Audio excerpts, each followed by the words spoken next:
రాష్ట్రంలో రేషన్ వాహనాలు తొలగించడం ప్రజలకు మేలు చేయడానికి కోసం కాదు, దోపిడీ కోసం చేస్తున్న చర్య అని మాజీ మంత్రి కారుమూరి నాగేశ్వరరావు ఆరోపించారు.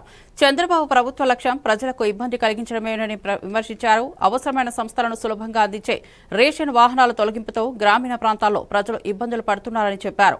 పథకాల పేరిట ప్రయోజనం కలిగించకుండా వ్యయాలను తగ్గించి లబ్ధిదారులకు మేలు తగ్గిస్తున్నారని ధ్వజమెత్తారు. ప్రజల అభిప్రాయాలు, అవసరాలపై లెక్క చేయని పాలన కొనసాగుతుండడంపై ఆయన ఆవేదన వ్యక్తం చేశారు.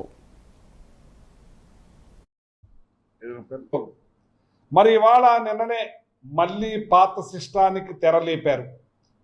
ఆ పాత సిస్టంతో తెరలేపటం నిన్న అనంతపురంలో ఒక 70 ఏళ్ల వృద్ధురాలు తొలిగా ఆవిడ రేషన్కి వెళ్ళి మరి అక్కడ మరణించడం జరిగింది.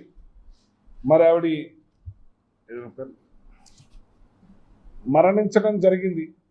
ఒకసారి మీరు చూడండి, ఇది ఆవిడ మరణించటం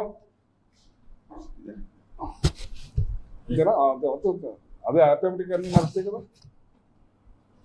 మరణించడం జరిగింది 70 ఏళ్ల వృద్ధురాలు.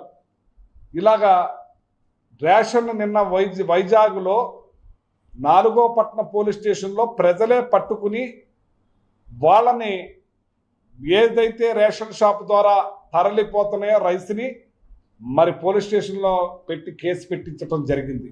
మీరు ఏదో ఈ బళ్ళ మీద అవినీతి జరిగిపోతుంది అంటున్నారు. మీరు ఈ 12 నెలల్లో ఎన్ని బళ్ళుని మీరు పట్టుకున్నారు, ఎంత రేషన్ని దొంగచాటుగాళ్ళు అమ్ముతా ఉంటే పట్టుకున్నారని నేను అడుగుతున్నా.